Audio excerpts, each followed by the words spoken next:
कसम उसम राजनीति में कुछ होता नहीं है। महागठबंधन से मांझी जी सबसे पहले निकलेंगे, इसलिए कि उनको पता है कि वो जो राय देने जाके अल्टीमेटम देके वो आ गए हैं। बहुत कम समय में वो स्वयं डिसीजन लेने के कारण उनको मुख्यमंत्री पद से हटा दिया गया था। इसलिए मांझी जी दबाव में नहीं रहेंगे। मांझी जी स्वतंत्र रूप से राज्य के हित में और देश के हित में निर्णय लेंगे। नमस्कार, आप देख रहे हैं न्यूज़ फॉर नेशन में आपके साथ तबजीत सिंह। महागठबंधन के कई ऐसे घटक दल हैं जो लगातार मांग कर रहे हैं कि कैबिनेट का विस्तार हो।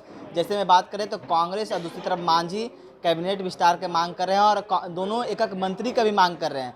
जिस तरह से देखें तो लगातार जो कोऑर्डिनेशन कमेटी की भी मांग कर रहे थे, लेकिन कोऑर्डिनेशन कमेटी पे भी सहमति बन गया है। लेकिन लगातार जिस तरह से मंत्री का मांग कर रहे हैं, उस तरह से देखा जाए तो मांझी एक तरह से प्रेशर पॉलिटिक्स भी कर रहे हैं। इसी पर बात करने के लिए हमारे साथ हैं बीजेपी के विधायक पवन जायसवाल जी। पवन जायसवाल जी, जिस तरह से महागठबंधन में कैबिनेट विस्तार को लेकर होड़ चल रहा है, कभी कांग्रेस मांग कर रहे एक मंत्री का, तो मांझी जी भी मांग कर रहे हैं, इसको कैसे रूप देख रहे हैं? मांझी जी तो ठीक ही कहते हैं ना कि भाई जो कसम उसम राजनीति में कुछ होता नहीं है। महागठबंधन से मांझी जी सबसे पहले निकलेंगे, इसलिए कि उनको पता है कि वो जो राय देने जाके अल्टीमेटम देके वो आ गए हैं।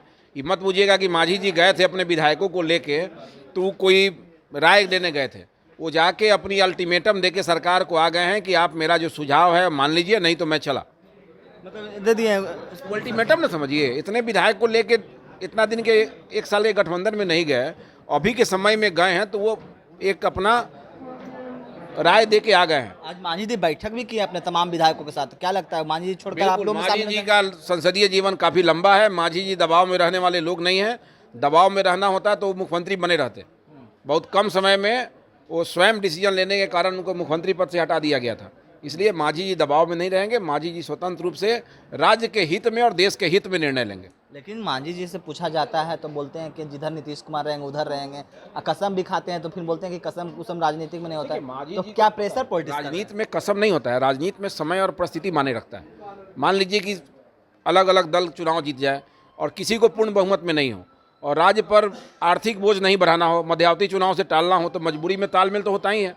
एक एजेंडा पर तालमेल होता है। तो मांझी जी ने ठीक ही कहा है कि अगर नीतीश जी अपना उनके डिमांड को पूरा नहीं करेंगे तो नीतीश जी के साथ रहना उनकी कोई मजबूरी नहीं है।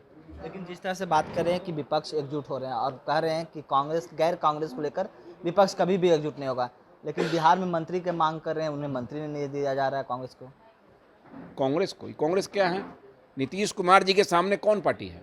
भाजपा जैसी बड़ी पार्टी गठबंधन में थी और भाजपा की सरकार थी गठबंधन में, लेकिन भाजपा कुछ नहीं थी। यहाँ नीतीश कुमार ही सर्वे सर्वा थे। तो ये क्षेत्रीय पार्टी राजद और ये क्या न बोलते हैं मांझी जी की पार्टी और ये सब पार्टी का नीतीश जी के सामने क्या अहमियत है? लेकिन विपक्ष बोलते हैं कोई अहमियत नहीं है। नीतीश कुमार सर्वे सर्वा रहते हैं गठबंधन में और अकेला जो मन में आता है वो निर्णय करते हैं और किसी भी क्षेत्रीय दल को मानना उसकी मजबूरी है। लेकिन कांग्रेस मांग कर रही है, कांग्रेस बोलते हैं केंद्र में अगर विपक्ष को एकजुट करना है तो कांग्रेस को सामने रखना है। कांग्रेस क्या है? जब भाजपा को नीतीश जी बुझबे नहीं किए हम लोगों को। गठबंधन में हम लोग थे और सब निर्णय नीतीश जी अपने मन से करते थे। हम लोग संसदीय दल की बैठक में कोई बात कहते थे तो हो जाएगा, होता कुछ नहीं था। हम लोग को तो मजबूरी था कि सरकार में रहना है, बिहार में सरकार चलाना है, बिहार का विकास हो, सुशासन रहे। लेकिन सुशासन कैसा रहेगा? इस साल भर पर सुशासन को कुशासन में परिवर्तित कर देते हैं।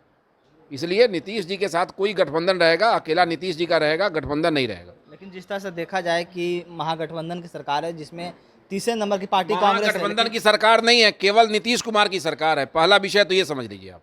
केवल नीतीश कुमार? बिल्कुल। तेजस्वी जी कहते रह जाते हैं कि हमारे इस अफसर को बदल दीजिए। नीतीश जी कहते हैं रहना है तो रहता है। यहाँ तेजस्वी जी की नहीं सुनी जाती है।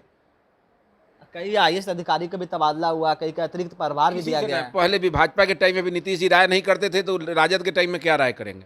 उनको राय करने की आदत नहीं है। नीतीश जी सर्वे सर्वा है, बुद्धिजीवी है, विद्वान है। उनको जो मन में आता है निर्णय करते हैं और कोई अगल बगल वाला पार्टी का कोई राय नहीं चलता है इसमें। जिस तरह से खगड़िया में जो निर्माणाधीन पुल गिरा, उसमें जो जदयू के ही जो विधायक हैं वो मांग कर रहे थे कि अमृत पर जो सचिव है पथ निर्माण में उनके पर कार्रवाई हो, लेकिन उन्हें तो और अतिरिक्त प्रभार भी दे दिया गया। अगर डॉक्टर संजीव जी की राय को सरकार मान लिया होता, बिहार के विधानसभा में जब विधायक जीत के आते हैं मजबूती से अपनी बात को रखते हैं, उनकी बात को अगर सरकार ने संज्ञान लिया होता या अधिकारी संज्ञान लिए होते तो दावे के साथ कहा जा सकता है कि ये पुल का हादसा नहीं होता।